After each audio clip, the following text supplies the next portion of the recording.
यदि तपाईँ आफ्ना प्रोडक्टहरू अमेजनको फुलफिलमेन्ट बाई अमेजन वेयरहाउस वा फुलफिलमेन्ट सेन्टरमा पठाउने सोचमा हुनुहुन्छ भने यो अत्यन्तै महत्त्वपूर्ण भिडियो हो जसलाई तपाईँले ध्यान दिएर हेर्नु आवश्यक छ। धेरै नयाँ सेलरहरू जो अमेजनमा आफ्नो यात्रा सुरु गर्दै हुनुहुन्छ उनीहरूलाई केही अवस्थामा अमेजनले उनीहरूको सिपमेन्टलाई उनीहरूले अपेक्षा गरे जस्तो तरिकाले प्रोसेस नगर्न सक्ने कुरा सधैँ थाहा हुँदैन। कहिलेकाहीँ सिपमेन्टहरू रिसिभिङ प्रक्रियाका क्रममा समस्यामा पर्न सक्छन्। प्रोडक्टहरू अनफुलफिलेबलको रूपमा मार्क हुन सक्छन्, रिल्याबलिङ आवश्यक पर्न सक्छ वा सेलरहरूले वेयरहाउसबाट इन्भेन्टरी हटाउनु पर्ने हुन सक्छ। यस्ता अवस्थाहरूले यदि सेलरहरूले फुलफिलमेन्ट बाई अमेजन प्रक्रियालाई इन्भेन्टरी पठाउनु अघि स्पष्ट रूपमा नबुझेका छन् भने अप्रत्याशित खर्च सिर्जना गर्न सक्छन्। त्यसैले यस भिडियोमा म अमेजन FBA सिपमेन्टहरू किन समस्या, ढिलाइ वा अतिरिक्त शुल्कको सामना गर्छन् भन्ने सबैभन्दा सामान्य कारणहरू स्पष्ट रूपमा व्याख्या गर्नेछु। जब तपाईले यी जोखिमहरू स्पष्ट रूपमा बुझ्नुहुन्छ तब तपाईँ अमेजन फुलफिलमेन्ट सेन्टरमा प्रोडक्ट पठाउँदा धेरै सुरक्षित निर्णय गर्न सक्नुहुन्छ। अब सुरु गरौँ। पहिलो कारण जसले अमेजन फुलफिलमेन्ट सेन्टरमा सिपमेन्ट समस्यामा पार्न सक्छ त्यो हो हराएको प्रोडक्ट ट्र्याकिङ बारकोड लेबल। जब सेलरहरूले अमेजन FBAमा प्रोडक्ट पठाउँछन् प्रत्येक युनिटमा सामान्यतया सही प्रोडक्ट ट्र्याकिङ बारकोड टाँसिएको हुनुपर्छ। धेरैजसो अवस्थामा यो FNSKU लेबल हुन्छ। यदि प्रोडक्टहरू सही लेबल बिना आइपुग्छन् भने अमेजनले इन्भेन्टरीलाई अनफुलफिलेबल मार्क गर्न सक्छ, रिसिभिङ प्रक्रिया ढिलाइ गर्न सक्छ वा अतिरिक्त लेबलिङ शुल्कसहित रिल्याबलिङ सेवा लागू गर्न सक्छ। दुर्लभ अवस्थामा यदि लेबलिङ पूर्ण रूपमा गलत छ भने अमेजनले सिपमेन्ट अस्वीकार समेत गर्न सक्छ। तर यहाँ नयाँ सेलरहरूले स्पष्ट रूपमा बुझ्नुपर्ने कुरा के हो भने धेरैजसो अवस्थामा अमेजनले पुरै सिपमेन्ट अस्वीकार गर्दैन। बरु अमेजनले सेलरको तर्फबाट प्रोडक्टहरू रिल्याबल गर्छ र लेबलिङ सेवा शुल्क लिन्छ। दोस्रो समस्या तब हुन्छ जब अमेजनमा पठाइएका प्रोडक्टहरू प्रोडक्ट लिस्टिङसँग मेल खाँदैनन्। यसलाई एउटा सरल उदाहरणबाट बुझौँ। मानौँ कुनै सेलरले नीलो फोन कभरको लिस्टिङ बनाएको छ तर सप्लायरले गल्तीवश रातो फोन कभरहरू अमेजनमा पठायो।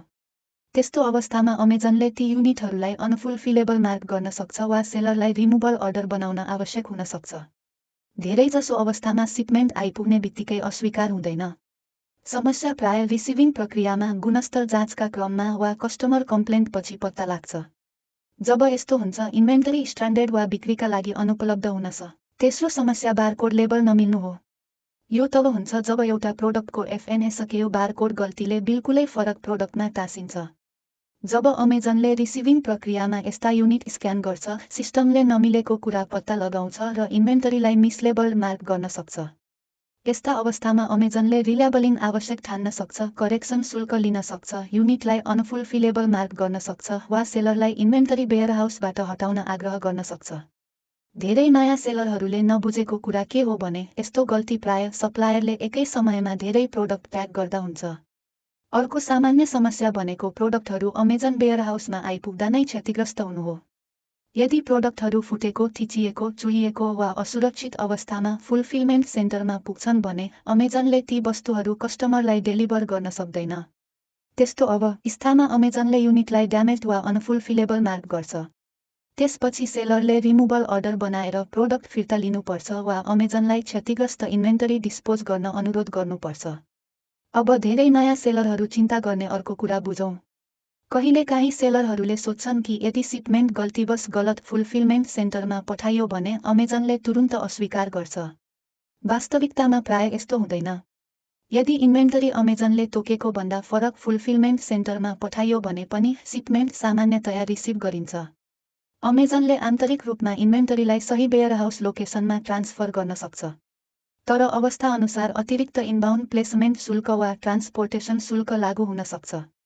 अर्को गम्भीर कारण भनेको सेलरहरूले रिस्ट्रिक्टेड, प्रोहिबिटेड वा खतरनाक प्रोडक्टहरू अमेजन FBA वेयरहाउसमा पठाउनु हो।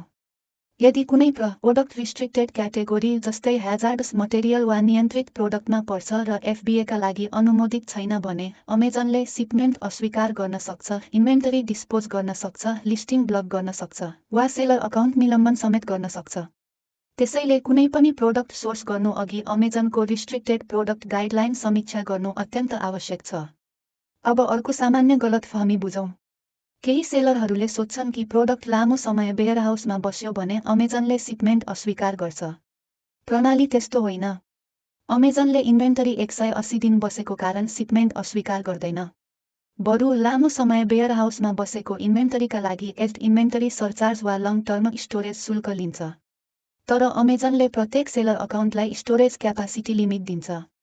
यदि सेलरले आफ्नो स्टोरेज क्षमता पूरा गर्यो भने अमेजनले नयाँ सिपमेन्ट प्लान बनाउन अनुमति दिँदैन जबसम्म केही इन्भेन्टरी बिक्री वा हटाइँदैन। त्यसैले प्रतिबन्ध सिपमेन्ट वेयरहाउसमा पुगेपछि होइन, पठाउनु अघि नै लागू हुन्छ। अर्को अवस्था गलत सिपमेन्ट डाइमेन्सन वा वजन जानकारीसँग सम्बन्धित छ। सिपमेन्ट बनाउँदा सेलरले वजन र डाइमेन्सन जानकारी दिनुपर्छ। यदि यो जानकारी गलत प्रविष्ट गरियो भने अमेजनले वेयरहाउसमा आइपुग्दा सिपमेन्ट पुनः नाप्न सक्छ। त्यसपछि अमेजनले मापन अपडेट गरेर सम्बन्धित शुल्क समायोजन गर्न सक्छ। तर वजन जानकारी गलत भएको कारणले मात्र सिपमेन्ट अस्वीकार गर्नु सामान्यतया हुँदैन। LTL सिपमेन्ट वा फुल ट्रकलोड सिपमेन्ट जस्ता ठूला सिपमेन्टका लागि कार्गो क्यारियरहरूले सामान्यतया अमेजन फुलफिलमेन्ट सेन्टरमा डेलिभरी गर्नु अघि डक अपोइन्टमेन्ट बुक गर्नुपर्छ। अमेजन वेयरहाउसहरूले दैनिक हजारौं सिपमेन्ट रिसिभ गर्छन्, त्यसैले तालिकाबद्ध अपोइन्टमेन्ट सञ्चालन व्यवस्थापनमा सहयोग गर्छ। तर यो आवश्यकता मुख्य रूपमा ठूला फ्रेट सिपमेन्टमा लागू हुन्छ।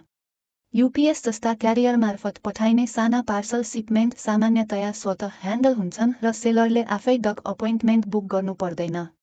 प्याकेजिङ सेफ्टी गाइडलाइन पनि अत्यन्त महत्त्वपूर्ण छ। अमेजनसँग वेयरहाउसमा पठाइने प्रोडक्टका लागि कडा प्याकेजिङ र सेफ्टी आवश्यकताहरू छन्। उदाहरणका लागि, यदि सेलरले प्लास्टिक पोलिब्याग प्रयोग गर्छ भने त्यसमा सुफोकेसन वार्निङ लेबल हुनुपर्छ। यदि प्रोडक्ट भारी छ भने टिम लिफ्ट लेबल वा अन्य सेफ्टी चेतावनी आवश्यक हुन सक्छ। यदि सेलरहरूले यी प्याकेजिङ सेफ्टी गाइडलाइन पालना गरेनन् भने अमेजनले इन्भेन्टरीलाई अनफुलफिलेबल मार्क गर्न सक्छ, रिप्याकेजिङ आवश्यक ठान्न सक्छ वा बिक्री अघि अतिरिक्त प्रिपेरेसन शुल्क लिन सक्छ। अर्को सामान्य गल्ती भनेको प्रोडक्टको बिक्री माग प्रमाणित हुन अघि नै धेरै इन्भेन्टरी पठाउनु हो। अमेजन वेयरहाउस सीमित स्टोरेज स्पेसमा सञ्चालन हुन्छन्, त्यसैले प्रत्येक सेलर अकाउन्टको निश्चित स्टोरेज क्यापासिटी लिमिट हुन्छ। यदि सेलरहरूले अनुमतिभन्दा बढी इन्भेन्टरी पठाउने प्रयास गरे भने अमेजनले अतिरिक्त सिपमेन्ट प्लान बनाउन अनुमति दिँदैन जबसम्म ठाउँ उपलब्ध हुँदैन। यस भिडियोमा व्याख्या गरिएका कारणहरू बाहेक पनि अन्य सञ्चालन सम्बन्धी अवस्थाहरूले FBA सिपमेन्टलाई असर गर्न सक्छन्। त्यसैले नयाँ सेलरहरूले अमेजन FBA प्रक्रिया पूर्ण रूपमा बुझेर मात्र इन्भेन्टरी पठाउनुपर्छ।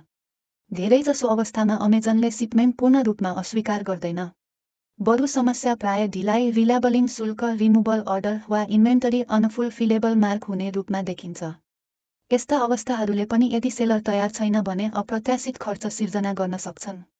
त्यसैले उचित योजना, सही लेबलिङ, सटिक सिपमेन्ट तयारी र अमेजन गाइडलाइनलाई सावधानीपूर्वक पालना गर्नु सफल फुलफिलमेन्ट बाइ अमेजन व्यवसाय सञ्चालन गर्न चाहने जो कोहीका लागि अत्यन्तै आवश्यक छ।